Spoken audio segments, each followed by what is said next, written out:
Hey everyone, this is Dylan, and today I'm going to be doing a movie review for you guys. So the movie I'm reviewing today is Terror Train. Terror Train was released on October 3rd, 1980, so today is its 40th anniversary. It was directed by Roger Spottiswoode. It stars Jamie Lee Curtis as Alana Maxwell, Ben Johnson as Carney, and Hart Bachner as Doc Manley. This movie had a budget of $3.5 million, and at the box office it made $8 million. Alright, let's get into what Terror Train is about.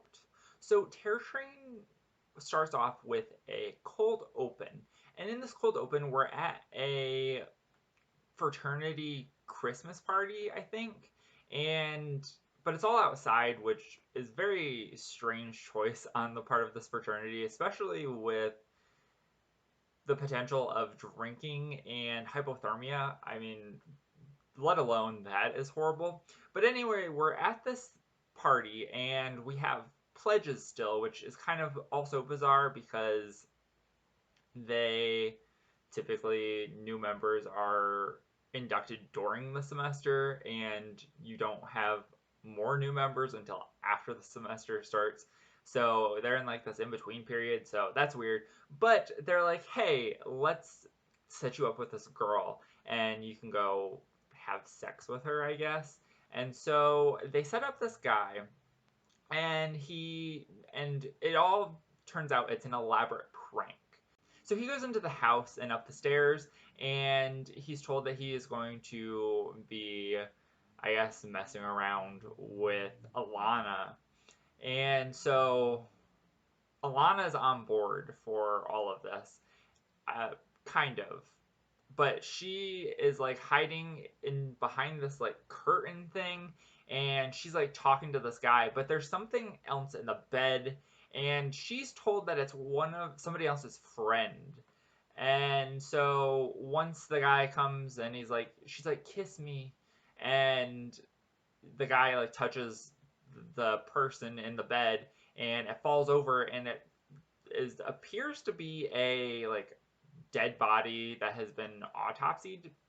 And so this guy freaks out. He ends up having to go to the hospital, and that's where it ends.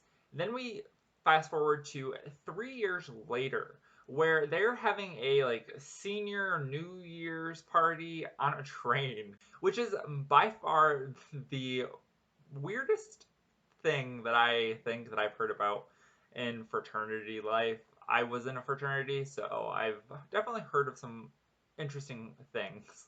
So they decided to have this like New Year's costume party on a train, and during the course of this party, there are people that just show up dead, and basically it's trying to figure out who is killing these people and why. And so that's where I'm going to leave the synopsis. Now let's get into what I like and don't like. So I think Jamie Lee Curtis is quite good. I definitely liked her role a whole lot better in this movie than in Prom Night, which I also did a review for, and I'll put a little iCard up to that if you are interested in watching that. But I did not really particularly like Prom Night, and I thought that she did a much better role in this. Considering they both came out the same year, I thought it would be okay to compare the two. I also loved the idea of having the entire movie take place on this train. I think that that is a pretty cool idea. We don't see trains a whole lot. We get this like limited setting, so I think that it adds to the, I guess, suspense, considering that there's a killer among them, but they don't know who it is. I also loved seeing all the costumes, considering that this was like a New Year's costume party, which is a weird idea in general, but I loved seeing all of the costumes.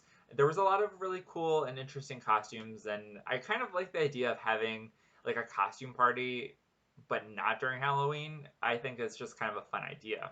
And then this next one is kind of a like and dislike. There's a lot of magic in this movie. One of the main people is an illusionist, and he, I guess, was hired by this fraternity to perform, which also seems odd choice on the part of the fraternity, but there's a lot of stuff that has to revolve around him, and while what he does is interesting and pretty cool, I don't particularly like it in this movie. And I understand why it's there, and I'll get to that in a little bit later. But I don't, while I was watching it, I was like, this just seems like filler. I don't quite understand. And that also gets me to the point that I don't like that half of this movie, well, until the end when you see why, which so essentially that doesn't need to have this magic element. It basically just seems like a giant promotion for David Copperfield, who is the illusionist in this movie. I did not like the kills. I think the kills were a little bland, and they were just kind of boring, more or less.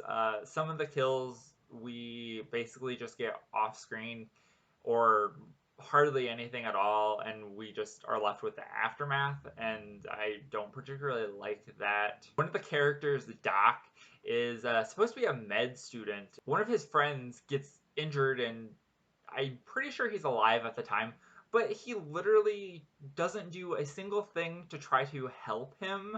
Considering that he's a med student and he was a senior at this time, he should know quite a bit about the human body and helping people. And it was kind of a weird point that they made the point that he was a med student, but then when he could have used those skills, nothing happened, and he just sat there kind of in shock. Which, I mean, I guess it's understandable that it's your friend, but I think that people in the medical field need to compartmentalize those things and be like, there's somebody that's injured, I need to help them.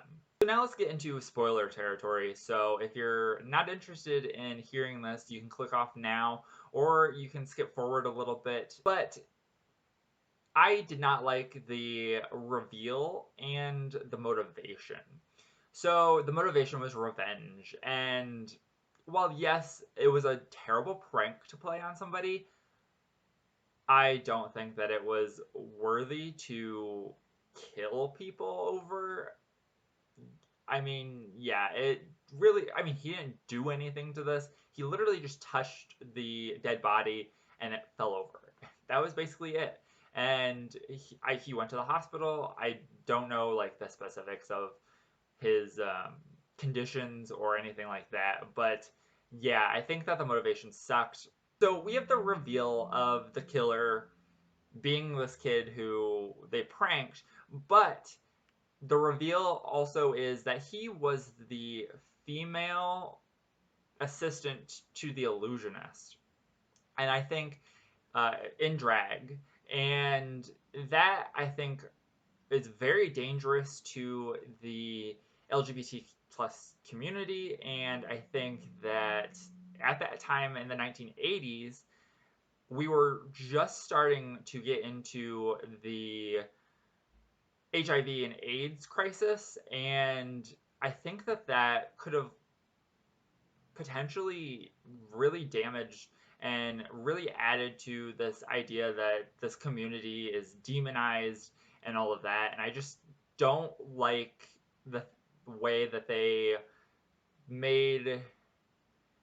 Well, it's unclear if this character himself was part of this community, but he was in drag, and drag is often associated with the LGBTQ plus community, and I think that that is potentially very dangerous to associate killers with elements of that and basically create villains out of the community, and then people would be like, oh yeah, that's what this community is all about.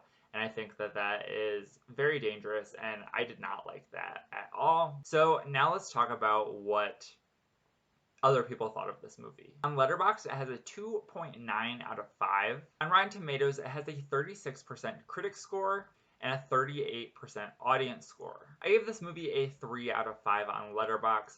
While I do think this movie is watchable and enjoyable, I think that there are quite a few really dated and dangerous characterizations of the community, and I could not forgive this movie for that. Would I watch it again? Yes, probably. I think this movie handles things a little poorly. So that is it for this review. I hope you guys enjoyed. Let me know what you think of Terror Train in the comments down below. If you liked it, if you didn't like it, and why. And remember, if you're not already subscribed and you'd like to be, please hit that subscribe button down below and give this video a like if you liked it. Thank you guys for watching and have a great day. Bye.